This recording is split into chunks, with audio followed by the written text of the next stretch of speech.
लोग इंतज़ार तभी करते हैं जब उन्हें कोई बेहतरीन मिल जाता है या फिर वो स्वयं किसी बेहतर की तलाश में होते हैं। इतना मत बोलिए कि लोग आपके चुप होने का इंतज़ार करें, बल्कि इतना बोलकर चुप हो जाइए कि लोग आपको दोबारा सुनने का इंतज़ार करें। खूबियाँ देखकर तो कितनी ही प्यार हो जाएंगे। ज़िंदगी में जगह उसे दो जो कमियां देखकर भी साथ ना छोड़े। आजकल ज़रूरत से ज़्यादा अच्छा होना भी ज़रूरत से ज़्यादा जलील करवा देता है। खामोशी का मतलब ले आज भी होता है, पर कुछ लोग इसे कमज़ोरी समझ लेते हैं। हल्की सी परवाह रिश्ता बरकरार रखती है।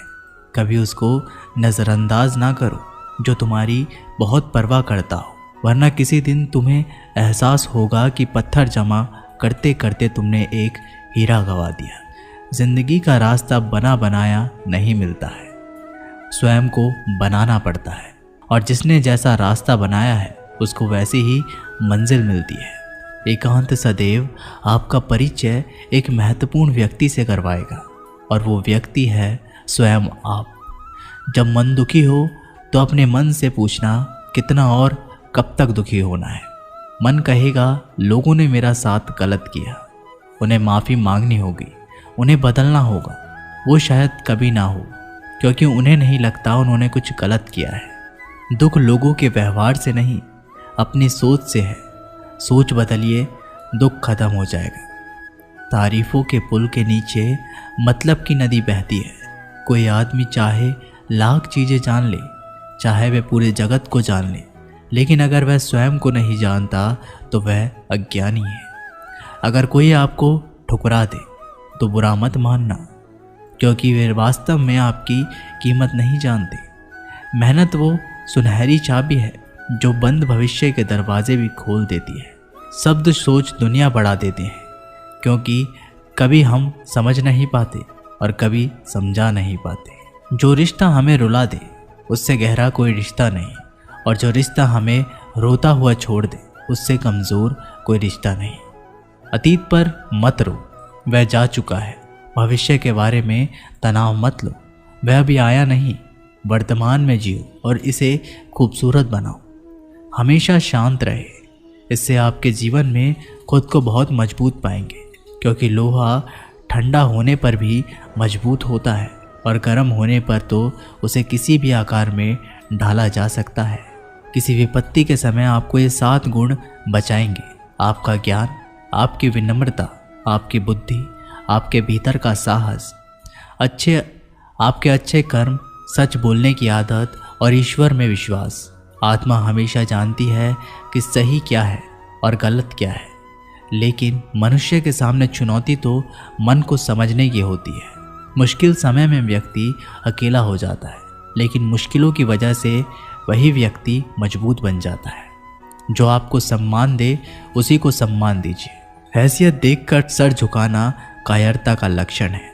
हम सारा जीवन धन कमाने के लिए मेहनत करते हैं। धन हमें सामान देते हैं, हमें आराम देता है। अगर सामान के साथ सम्मान भी कमाना है, खुशी, सेहत और प्यारे रिश्ते भी बनाने हैं, तो धन से ज़्यादा दुआएं कमाने होंगी। एक बात हमेशा याद रखना, जो धन कमाते हैं वह ज़रूरी नहीं दुआएं भी कमाते हैं। जो दुआएं कमाते हैं वह क्षमता से ज़्यादा धन कमाएंगे। दूसरों से सहारा लेने पर व्यक्ति का खुद का अस्तित्व खत्म हो जाता है। जिस प्रकार सूर्योदय होने पर चंद्रमा अपनी चमक को खो देता है, वैसे ही महान वही है जो अपने बल पर खड़ा हो। जैसे जैसे आयु बढ़ती है, तुम्हें यह एहसास होने लगता है कि तुमने व्यर्थ ही उन लोगों को महत्व दिया जिनका तुम्हारे जीवन में कोई योगदान ही नहीं था। चोरी, चुगली और झूठ, ये 3 बातें इंसान के चरित्र को बर्बाद कर देती है। अगर जीवन में सच्चाई जाननी है तो सबसे पहले खुद को निरपेक्ष करना पड़ेगा। अपने सारे नकाब उतारने पड़ेंगे, अपनी सारी मान्यताएं, धारणाएं छोड़नी पड़ेगी, तभी सच जानने के योग्य बन पाओगे। तुम्हारे मन में अगर किसी को भी दुख देने का ज़रा सा भी भाव है तो तुम अपने लिए बीज बो रहे हो, क्योंकि तुम्हारे मन में जो दुख देने का बीज है वह तुम्हारे ही मन की भूमि में गिरेगा, किसी दूसरे के मन की भूमि में नहीं। बीज तो तुम्हारे भीतर है, वृक्ष भी तुम्हारे ही भीतर होगा, फल भी तुम ही भोगोगे। हकीकत में खुदा तो हर इंसान के अंदर है। खुद में उतर कर देख कितना आनंदमय मंजर है। कुछ खोने वाले ही कुछ पाने की कद्र करते हैं। जब सुखी हो तो कृष्णा को मत भूलना, और जब दुखी हो तो कृष्णा पर विश्वास रखना। किसी की फितरत देखनी हो तो उसे आज़ादी दो, किसी की सोच परखनी हो तो उस पर विश्वास करो। अगर आप दुख पर ध्यान देंगे तो हमेशा दुखी रहेंगे, और सुख पर ध्यान देंगे तो हमेशा सुखी रहेंगे। आप जिस पर ध्यान देंगे वो चीज़ सक्रिय हो जाएगी, आपके जीवन में तुरंत प्रवेश करना शुरू कर देगी। यही कुदरत का नियम है। अर्जुन ने केवल एक निर्णय किया, और मुझे केवल श्री कृष्ण चाहिए। बाकी सारे निर्णय कृष्ण ने कर दिए।